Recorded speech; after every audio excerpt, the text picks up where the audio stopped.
Assalamualaikum warahmatullahi wabarakatuh. Di sini saya akan menjelaskan tentang ke qawaidul fiqh, 5 konsep dasar qawaidul fikih. Yang pertama yakni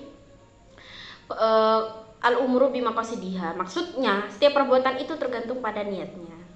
Nah, penjelasan dari kaidah tersebut yakni merupakan suatu tindakan atau amalan hukum yang diukur berdasarkan tujuan atau niat di balik tindakan tersebut. Jika niatnya baik, maka perbuatan itu dianggap baik.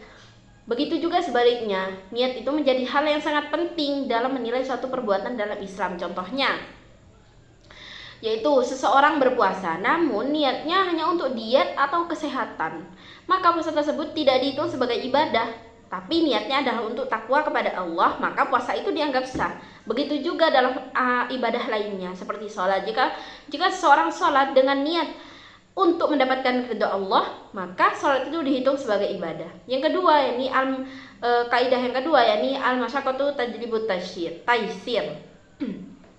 Yakni kesulitan itu membawa kepada kemudahan. Dalam kaidah dalam kaidah tersebut itu menjelaskan bahwa kesulitan itu yang atau kesulitan atau beban yang berat dalam suatu urusan, maka Islam itu memberikan suatu kemudahan atau kelonggaran dalam menghadapinya. Yang hal di sini mengandung prinsip bahwa hukum Islam itu tidak memberatkan umatnya dan selalu mencari solusi yang memudahkan. Contohnya, jika seseorang sedang perjalanan atau musafir, maka diberi kemudahan untuk mengkodok sholatnya atau memendekkan sholatnya dan membatalkan puasa. Dan untuk dia tuh boleh membatalkan puasanya kalau sedang musafir gitu. Yang ketiga, la daror wala diror. Maksudnya tidak boleh ada mudarat atau bahaya yang ditimbulkan baik pada diri sendiri maupun orang lain. Nah, kaidah ini menegaskan bahwa tidak ada yang boleh yang menyebabkan tindakan kerugian atau bahaya baik untuk diri kita sendiri maupun pada orang lain. Dalam hal ini menyangkup semua aspek kehidupan baik dalam ibadah, muamalah maupun hak-hak orang lain. Contohnya dalam jual beli, jika seorang menjual barang yang rusak tanpa memberitahu pembeli, maka itu adalah tindakan yang merugikan dan bertentangan dengan kaidah. Yang ketiga, al-ikhtiyar, maksudnya di sini pilihan. Di kaidah ini mengajarkan bahwa dalam keadaan tertentu seseorang itu diberikan pilihan gitu untuk memilih memilih beberapa opsi. Pilihan ini harus diambil dengan pertimbangan yang matang dan sesuai dengan hukum syariat.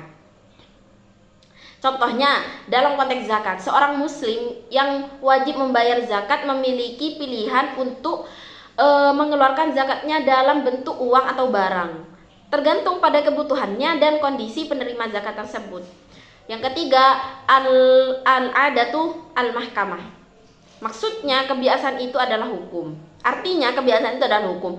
Dari kaidah tersebut menyatakan bahwa kebiasaan atau adat yang berlaku dalam masyarakat itu dapat menjadi sumber hukum dalam situasi tertentu, selama kebiasaan itu tidak bertentangan dengan prinsip-prinsip syariat, maka Islam itu mengakui bahwa kebiasaan yang baik itu menjadi patokan hukum selama tidak melanggar aturan yang ada dalam Al-Quran dan hadis. Contohnya, dalam masalah perdagangan, jika suatu negara atau tempat terbiasa menggunakan sistem pembayaran tertentu, misalnya menggunakan cek atau kredit, maka hal tersebut bisa dianggap sah selama tidak ada unsur penipuan ataupun riba gitu. Contoh yang kedua, jika dalam satu masyarakat kebiasaan menyantap makanan tertentu pada waktu-waktu tertentu, misalnya pada hari raya atau acara khusus, maka kebiasaan tersebut diakui selama tidak melanggar hukum syariat.